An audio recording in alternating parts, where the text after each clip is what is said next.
चलिए क्वेश्चन पढ़ते हैं, हमसे क्या बोला जा रहा है। बोला जा रहा है the structure shown that compound. देखिए ये जो स्ट्रक्चर में कंपाउंड दिए गए हैं, इस कंपाउंड में पूछा जा रहा है कि कार्बन की डिग्री इन ऑप्शनों में से किससे मैच करती है। तो चलिए इस कंपाउंड में कार्बन की डिग्री को हम क्या करते हैं, फाइंड आउट करते हैं। लेकिन उससे पहले आप समझिए डिग्री ऑफ कार्बन क्या होता है। देखिए आपको पता है कार्बन जो एटम होता है इसकी वैलेंसी 4 होती है, तो 4 वैलेंसी कार्बन की होती है।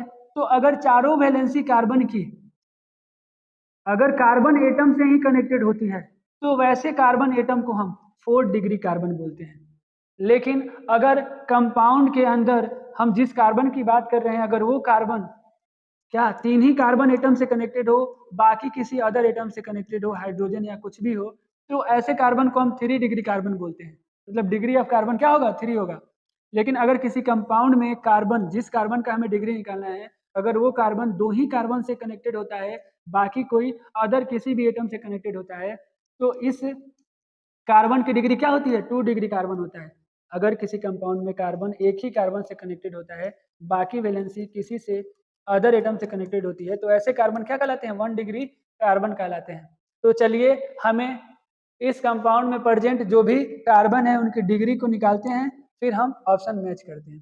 तो अगर ये कार्बन को देखें तो अपने बगल में एक कार्बन से कनेक्टेड है, बाकी 3 हाइड्रोजन से कनेक्टेड, ये 1 डिग्री कार्बन होगा।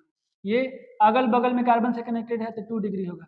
यहाँ पे देखिए कार्बन 1, 2 और 3 कार्बन से कनेक्टेड है तो ये 3 डिग्री कार्बन होगा।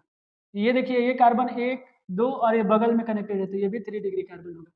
ये कार्बन को अगर बात करें तो एक ही कार्बन से कनेक्टेड है तो 1 डिग्री कार्बन होगा। इस कार्बन को देखें तो बगल बगल में तो 2 डिग्री कार्बन होगा। इस कार्बन को देखें तो ये भी 2 डिग्री कार्बन होगा। इस कार्बन को देखें तो बगल बगल और नीचे में 3 डिग्री कार्बन होगा। इस कार्बन को देखें तो क्या होगा, 1 डिग्री कार्बन होगा, क्योंकि बगल वाले ही कार्बन से सिर्फ कनेक्टेड है, बाकी 3 हाइड्रोजन कनेक्टेड है। यहाँ पे देखें तो 1 और 2 कार्बन से कनेक्टेड है तो ये 2 डिग्री कार्बन होगा। ये देखो ये 1 डिग्री कार्बन होगा। यहाँ पे इस कार्बन को देखें तो 1 और 1 2 कार्बन से कनेक्टेड है तो 2 डिग्री होगा, और ये 1 डिग्री कार्बन होगा। तो अगर इस कंपाउंड में हम देखें तो कार्बन की जो डिग्री है या तो 1 है या 2 है या 3 है। मतलब पूरे के पूरे कंपाउंड में जो कार्बन है वो कार्बन 1 डिग्री है, 2 डिग्री है और 3 डिग्री है। एक भी हमें 4 डिग्री का कार्बन नहीं मिला। तो ऑप्शन देखते हैं। ऑप्शन 1 में बोला जा रहा है 1 degree, 2 degree and 3 degree carbon atoms होंगे। क्या बात सही है क्या? बिल्कुल बात सही है, ऑप्शन 1 सही हो जाएगा। ऑप्शन बी में दिया जा रहा है कि 1 degree and 2 degree carbon atom only. 1 degree और 2 ही डिग्री है, ऐसा है क्या? 3 डिग्री भी तो है, ये ऑप्शन गलत हो जाएगा। ऑप्शन सी बोला जा रहा है 1 degree and 3 degree carbon only. तो ये क्या होगा, क्या ये भी नहीं होगा मेरे भाई, क्योंकि 2 डिग्री कार्बन है। ऑप्शन डी में बोला जा रहा है 2 degree and 3 degree carbon atoms only. नहीं मेरे भाई, 1 डिग्री भी है, ये भी ऑप्शन नहीं होगा। तो ऑप्शन हमारा ए सही होगा।